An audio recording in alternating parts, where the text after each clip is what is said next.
Hello, in this video what I'd like to do is talk about auto-scaling on the Dremio Lakehouse platform. With Dremio's auto-scaling, you're able to scale up your compute power to whatever you need to run your workloads without having to pay for compute you don't need when you don't need it. So essentially what happens is that within Dremio, you have engines. Each engine represents a unit of compute that you can use to run queries. So in this case, right now I have a preview engine and a query engine, and right now they are both asleep. So I'm not basically paying for any compute because there is no compute running. But if I were to run a query, so if I were to run a query, so let's just actually do that. I'll run this query. Okay, and I go back to engines.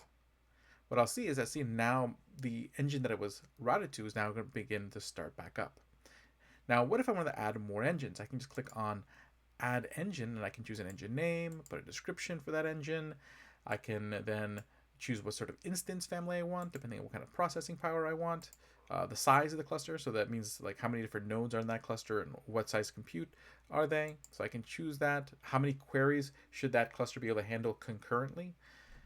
How many copies of that cluster am I going to allow for this particular engine? Because basically, based as queries come in, if I want all of them to be run concurrently, but I only want 2 queries run concurrently per replica, I can give it the flexibility to spin up additional clusters. So I can say how many replicas or copies of the cluster can it run.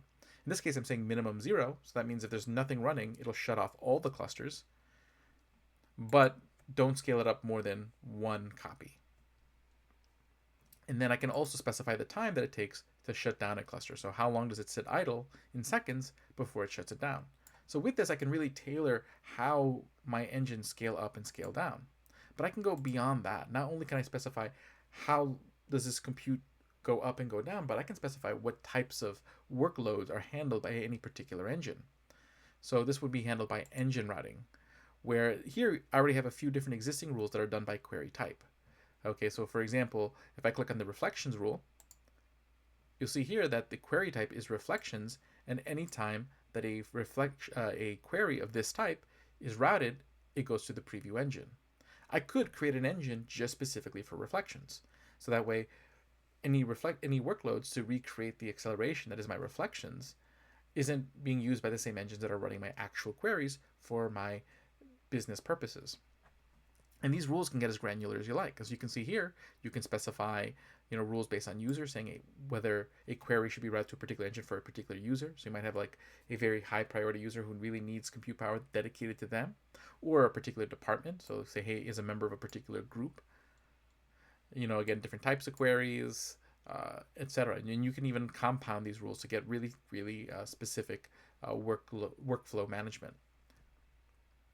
So with this, you can specify like what compute you have and how it spins up and spins down, but also how do queries get routed to what particular compute unit, so that way you're always using the right level of compute for the priority of that particular query. So you're not wasting high priority compute on low priority queries, and basically getting the maximum value out of your Dremio Lakehouse platform. So head over to Dremio.com and try Dremio today. Hopefully you guys enjoyed this video. I'll see you all in the next one.